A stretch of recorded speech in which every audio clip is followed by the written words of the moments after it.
Hi all, നമ്മൾ ഇന്ന് discuss ചെയ്യാൻ പോകുന്നത് ക്ലോക്ക് പ്രോബ്ലംസുമായി റിലേറ്റ് ചെയ്തുകൊണ്ട് PSC എക്സാംസിന് ചോദിക്കുന്ന രണ്ട് ടൈപ്പ് പ്രോബ്ലംസിനെ കുറിച്ചാണ് നമ്മൾ ഇന്ന് ഡിസ്കസ് ചെയ്യാൻ പോകുന്നത്. അതിൽ ഒന്നാമത്തെ ടൈപ്പ് പ്രോബ്ലം എന്ന് പറയുന്നത് മിറർ ഇമേജ് ആകുന്നു. സമയത്തിന്റെ മിറർ ഇമേജുമായി റിലേറ്റ് ചെയ്ത് വരുന്ന പ്രോബ്ലംസ് ആണ് ഒന്നാമത് ചോദിക്കാറുള്ളത്. രണ്ടാമത്തെ ടൈപ്പ് പ്രോബ്ലം എന്ന് പറഞ്ഞാൽ നമുക്കൊരു സമയം തരും, ആ സമയത്തിലെ മിനിറ്റ് ഹാൻഡും അതുപോലെ ഹവർ ഹാൻഡും തമ്മിലുള്ള ആംഗിൾ ചോദിക്കും. ഇത്തരത്തിലുള്ള രണ്ട് ടൈപ്പ് പ്രോബ്ലംസ് ആണ് നമുക്ക് ചോദിക്കാറുള്ളത്. അപ്പോൾ നമുക്ക് ഫസ്റ്റ് ടൈപ്പ് പ്രോബ്ലം നോക്കാം. അത് മിറർ ഇമേജ് എന്നുള്ളതാകുന്നു. ആ ഒരു പ്രോബ്ലത്തിൽ നമ്മളോട് ചോദിക്കുന്നത് നമുക്കൊരു ശരിക്കുള്ളൊരു സമയം തരും, ഒരു റിയൽ ടൈം തരും. ആ ടൈമിന്റെ മിറർ ഇമേജിൽ വരുന്ന ടൈം എന്താണെന്ന് ചോദിക്കും. അല്ലെങ്കിൽ മിറർ ഇമേജിൽ വരുന്ന ഒരു ടൈം തരും, അതിന്റെ ശരിക്കുമുള്ള സമയം റിയൽ ടൈം എന്താണെന്ന് നമ്മളോട് ചോദിക്കും. ഇത്തരത്തിലുള്ള മിറർ ഇമേജുമായി റിലേറ്റ് ചെയ്ത് വരുന്ന പ്രോബ്ലംസ് ആകുന്നു ഫസ്റ്റ് ടൈപ്പിൽ വരുന്നത്. ഇങ്ങനത്തെ പ്രോബ്ലം തന്നു കഴിഞ്ഞാൽ വളരെ സിമ്പിളാണ്. നമ്മൾ ക്വസ്റ്റ്യനിൽ മിറർ ഇമേജ് ആയിക്കോട്ടെ അല്ലെങ്കിൽ റിയൽ ഇമേജ് ആയിക്കോട്ടെ, അതിൻ്റെ റിയൽ ടൈമോ മിറർ ടൈമോ ചോദിച്ചാൽ നമ്മൾ ചെയ്യേണ്ടത് ഇത്രയേ ഉള്ളൂ. തന്നിരിക്കുന്ന സമയം 11 മണിക്ക് താഴെ ആണെങ്കിൽ നമ്മൾ ആ സമയത്തിൽ നിന്നും 11:60 കുറച്ചാൽ മതി.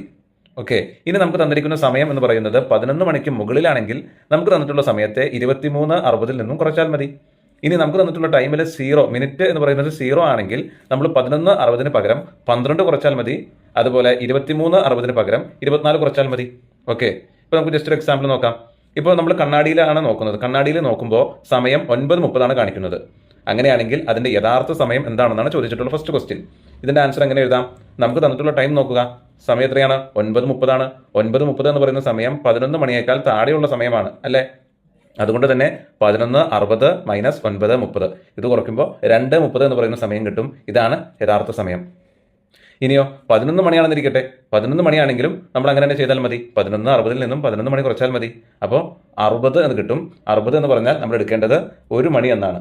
60 എന്ന് പറഞ്ഞാൽ നമ്മൾ എടുക്കേണ്ടത് 1 മണി എന്നാണ്. ഓക്കെ, അതൊന്ന് ശ്രദ്ധിക്കുക.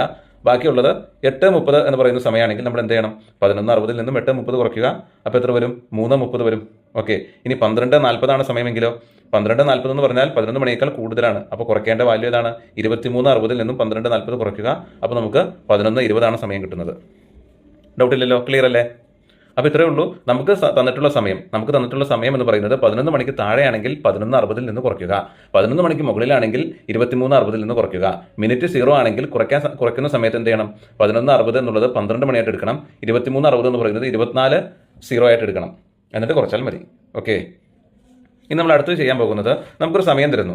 ആ സമയത്തിന്റെ ആംഗിളാണ് ചോദിച്ചിട്ടുള്ളത്. ഓക്കെ, അങ്ങനെ ചോദിച്ചു കഴിഞ്ഞാൽ ഇപ്പോൾ ഒരു ഉദാഹരണം പറഞ്ഞാൽ നമുക്ക് തന്നിട്ടുള്ള ടൈം എന്ന് പറയുന്നത് ഒരു 1:05 എന്നുള്ള ടൈം, അല്ലെങ്കിൽ 12:30 എന്ന് പറയുന്ന ടൈം, ഇങ്ങനെ ഏതൊരു സമയം തന്നെ, അല്ലെങ്കിൽ 10:10 എന്നുള്ള ടൈം ഇങ്ങനെ തന്നു കഴിഞ്ഞാൽ ഈ പറയുന്ന മിനിറ്റ് സൂചിയുടെയും അതുപോലെ അവർ ഹാൻഡിൻ്റെയും ഇൻ ബിറ്റ്വീൻ ആയിട്ട് വരുന്ന ആംഗിൾ നമ്മളോട് ചോദിച്ചു.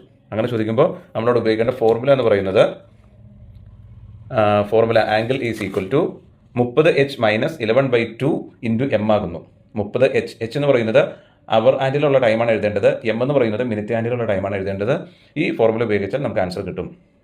അപ്പോൾ ക്ലോക്കിലെ ആംഗിൾ കാണാനുള്ള ജനറൽ ഫോർമുല എന്ന് പറയുന്നത് 30h - 11/2 m എന്നാകുന്നു.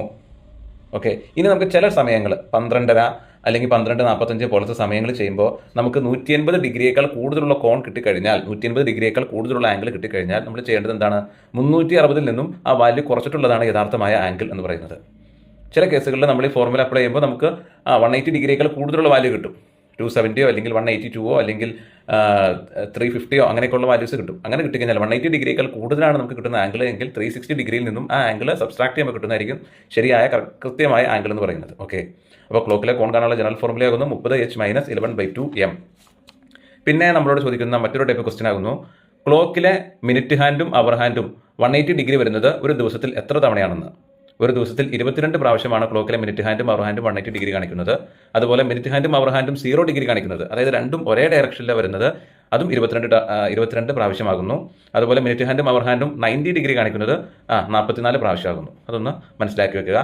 പിന്നെ ഒരു ദിവസത്തിൽ എത്ര പ്രാവശ്യമാണ് ക്ലോക്കിൽ 0 ഡിഗ്രി കാണിക്കുന്നതും 180 ഡിഗ്രി കാണിക്കുന്നതും, അത് 44 പ്രാവശ്യമാകുന്നു. അത് നിങ്ങൾക്ക് മനസ്സിലായെന്ന് വിചാരിക്കുന്നു. ഓക്കെ, അപ്പോൾ ഇത്തരം പ്രോബ്ലംസാണ് നമുക്ക് ക്ലോക്കുമായി റിലേറ്റ് ചെയ്തുകൊണ്ട് PSC എക്സാംസിന് ചോദിക്കാറുള്ളത്. മനസ്സിലായെന്ന് കരുതുന്നു. Thank you.